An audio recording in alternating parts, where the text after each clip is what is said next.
Wie steht es denn um den Einsatz digitaler Medien in Kitas in Australien? Was treibt die Kitas in Estland um? Ich habe 2 spannende Interviewverabredungen, internationales, digitales Speed-Dating eben. Und bevor es losgeht, nochmal der Hinweis auf die Übersetzungsgeräte, die einige von Ihnen draußen bekommen haben, wenn Sie sie haben wollten. Denn diese Gespräche finden auf Englisch statt, die ich jetzt führen werde. Wir gehen zunächst nach Australien zu Leora Aksman-Glosz, Quality and Compliance Manager bei FRÖBEL Australia. Great to have you with us. What's the time in Australia right now? 8:25 p.m. So actually it's evening in Australia and you're way beyond your work hours. Thanks for being with us. No problems. Tell us about FRÖBEL Australia. Where do I start? It's an amazing group of services. I've been with the organisation for 5 years now, and I'm watching it grow. It started with 3 centres, and now there's 5, 2 in New South Wales and 3 in Victoria. And my role is really around supporting the quality and compliance aspect, and mentoring and supporting the leadership team in the implementation of curriculum. You have introduced Story Park in your facilities. What exactly is Story Park? Story Park's a digital documentation platform that has enabled the teaching team to implement children's curriculum in the services. It's about putting a planning cycle where you can upload all the documentation, all the observations, all your analysis of learning to create the curriculum that's going to be implemented with the experiences in the room. And how long have you been using Story Park, and why did you decide to start with it at all? We started originally, there was a digital platform that was being used that didn't really fit the technological needs that were required. So about 5 years ago, we looked at what would better suit our needs and started to look at what the compliance components and legal requirements across the organisation were and the sector in early childhood. We have a number of elements that have to be implemented for children's learning, and this allowed us to upload the information that we needed to show the planning cycle. And it's a complex learning process and teaching process, but the interaction of it is quite intuitive. So it enables parents as well as educators to collaborate on that development. Talking about parents, how have they responded? In Germany, sometimes parents are a little bit reserved when it comes to digital tools. What concerns do Australian parents have, and what experiences did you have regarding grandparents or their relatives? The biggest concerns that came up when we first started to introduce it was the interaction with it. So the technical, how will we use it, what will it look like, what kind of information are you going to put on there, how do we look at it on our phone or on our computer. And I think because we introduced it slowly, we were able to teach families how it was going to be used. Story Park in itself has an amazing suite of online training for families as well as for educators, so you can jump on and look at how it works. Parents now have a great interaction with it because you can access it from your phone or from your desktop or tablet. They can have a look at what's happening within the planning cycle. They can contribute to the children's plan and development, setting goals and reflecting with the teachers. So over this space, it's not in real time. I have to stress we don't use it in real time, but if their teachers put it in their planning time and then they go away, and parents can then add to the comments that are written in this online space.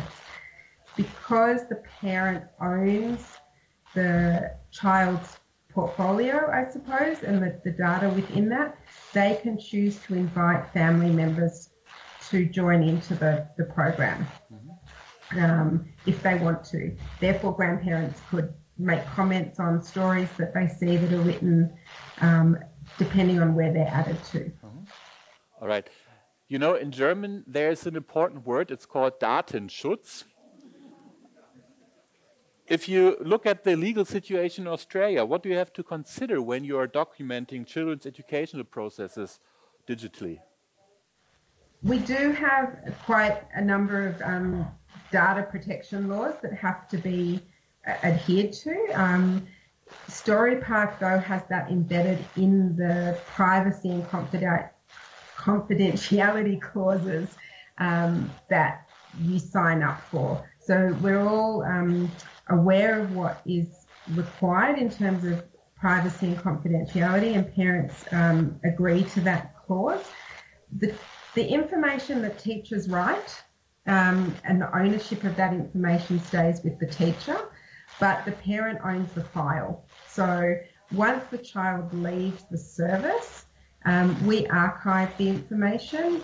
We're required to keep documentation for up to 3 years after a child leaves the service, but the parent still owns that. So we can't use that information once it's archived. So we can pull it out for legal service requirements, but we don't reiterate it anywhere else. There were some challenges during the rollout, but overall now, what do you think is the biggest advantage today of using Storypark for everybody? For everybody, look, we have the opportunity to implement the platform across 5 services. So whilst they each have them individually set up, there is a cross-service collaboration. So from my perspective, when the teachers can have a community of practice and learning where they can talk to other teachers in other services, not necessarily the children in those spaces, their learning and their professional development is improving. The families are engaging more with it. There is an opportunity for parents to give us feedback, and we have reflected on their interaction and what they want to get out of the program. And the teachers continue to reflect on how they ask questions of families, and the questions that they ask then invite more participation of the families as well. So seeing that growth and that thriving interaction. So thank you so much for sharing with us the experience with Storypark and taking on that challenge. I know that many Kitas in Germany, many daycare facilities are still ahead, not ready to do that, but I think they are really interested in learning more about it. So thank you so much for sharing that with us, Leora, Aksman-Glosz. Thank you so much to Australia. Thank you for having me. Bye, bye. Ja, meine Damen und Herren, das ist schon relativ beeindruckend, würde ich sagen, wenn man sieht, welche eine wichtige Rolle dann ein solches digitales Tool dann spielen kann an der Stelle. Und wenn von Digitalisierung im Allgemeinen die Rede ist, da gibt es ja eine ganze Menge Vorzeigeländer, sogenannte. Aber eins wird eigentlich dann immer genannt, das fing schon an irgendwie mit digitalen Parkgebühren vor vielen Jahren. Und geht jetzt heutzutage eigentlich durch alle Bereiche. In der Corona-Krise haben wir viel darüber gehört. Ich rede natürlich von Estland. Gilt das aber mit diesem Vorzeigeland Estland auch für die Kitas? Ich frage mal nach bei Linda-Helene Sillat an der Universität von Tallinn. Hi, Linda-Helene, how are you? Hello, I'm really good. You are a junior researcher at the Center for Educational Technology. And since 2012, the digitalization of early childhood daycare has been promoted in Estonia. How has daycare changed since then, practically? So if we look at the day-to-day life in kindergartens in Estonia today, then the first thing you see, of course, is technology. So anything from interactive whiteboards to computers to tablets to different types of robotics, that's an everyday life. and sort of the visual of the kindergarten. But I think on the other side, what has also changed is that the curriculum development is pushed into high gear, meaning that the current curriculum that we have is from 2008, and that doesn't state a lot about technology use or how we should support children's digital competence and 21st century skills when it comes to technology. So what we see today is that, one, we are working on curriculum, so how the curriculum would actually support teaching with technologies. And then another thing, we've mapped out the digital competence or the technological skills that the child should have whilst they leave the early childhood education at the age of 7 and start school. So, and if one thing is the visual sort of everyday life in the kindergarten, the other is this policy level approach that we have been looking at as well. Mm-hmm. So the technology became before the curriculum changes. Did I get that right? Yes, that's right. Is that smart? So the reality for us in Estonia is that since 2009, the teachers in primary level have to have the digital competence, and that's embedded in their qualification standard already, meaning that the teachers are required to use technology within their pedagogical practice. And where the gap came from is that the curriculum for children doesn't actually include that. So there was minor implication there that they can and should understand about the technological world, but that doesn't require towards robotics or programming or virtual reality and so on. Mm-hmm. And what happened was that because of the Estonian educational system, the institutions are autonomous, meaning that we do have the curriculum as a national level, but the institutions can actually build their own curriculums based on that. So the kindergarten started producing their own curriculums, which included digital competence, 21st century skills, and also technology. And so the kindergartens are a step forward from the national level, actually. Mm-hmm. Let's talk about money for a minute. Who paid for all the technology that there can be tablets in all the kindergartens, in the daycare centers? Who paid for introducing the Wi-Fi everywhere and stuff? Was that the government? Well, yes. And this is often surprising to say because it's not usual that there is a central push towards technology. But I think Estonia can be also viewed as sort of this singular case in a way, that we are a small and digital nation, and we have been that way for more than 30 years now. And so when 2012, when there was a push for technology, the government also decided that there will be central support regarding funding to have infrastructure, so the Wi-Fi and connection, but also funding to have technology. And then on the other side, with those technology, the teachers need support on how to use that technology. So there is central funding also for training, mm-hmm. both within initial teacher training in higher education, but also continuous professional development when the teachers are already in service and they need to learn how to use technology.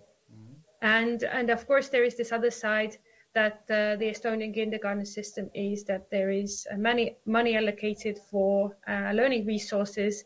But that doesn't only mean paper-based learning resources or sort of paints and colors and whatnot the teacher needs. It also means technology, mm-hmm. so that the kindergartens can choose how they would spend their learning resource funds throughout the year. Mm-hmm. You already talked about the pedagogical efforts that all the facilities did by themselves when the curriculum was not there or is not there yet, the new curriculum. But what about the parents? Do they have the right to be consulted? What is their say in it? Maybe they are not all quite that positive about the new digital curriculum.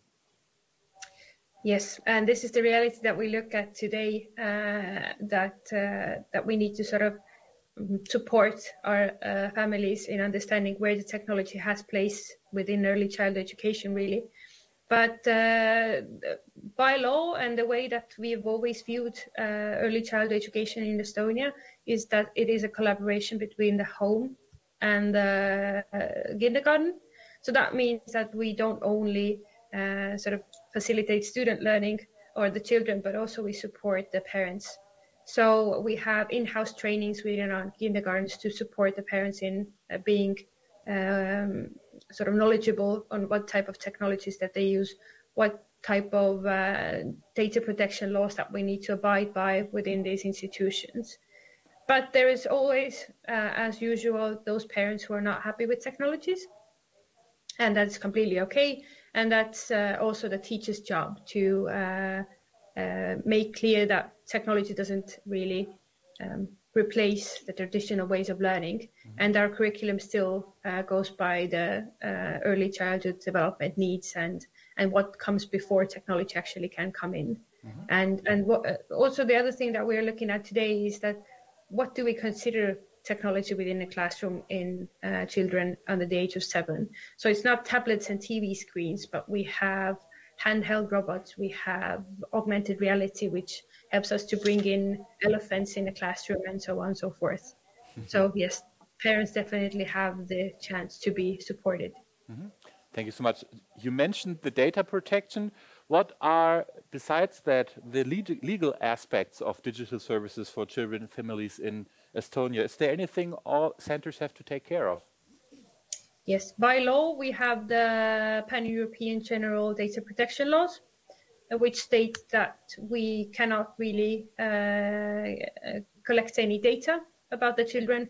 They have to be anonymized when we use technologies, or if we want to use any online platforms, whether it be portfolio platforms or any type of video materials. The parents need to consent to any type of visual or audiovisual materials that we want to either produce with the children or we want to collect from the children. And at the end of their primary education, all the materials and data have to go to parents. So these are the main things. But the other thing is that to sort of bridge the gap between the kindergarten and school. So we also send in the information about the learning skills and sort of competence of the kids to the schools. And that has to go through the parent as well. So we will map the children's development within the primary education, and then the parents will advise us to where to send the information. But yes, privacy settings, everything we have to abide by. We cannot collect any visuals or data really, and everything has to be in a private setting, so only the parents will view, and it won't be for the wider public really. Since you are way ahead of us, we're looking for lessons learned from Estonia. So after 10 years into the process, what are some of the lessons you would like to provide or to share with us? I think the first thing is definitely that the curriculum needs to support technology advancements. So there wouldn't be a gap between what the teachers are expected to do, but what the children should learn. This is definitely the gap we should bridge. Then the other thing is the central support for technology or infrastructure, for teacher training, and also to view the teachers' pedagogical development sort of a track throughout their career. So they will start with the in-service training, and technology has a place there, and then also continuous professional development within that as well. Linda-Helene, Sillat, thank you so much. Thank you for having me.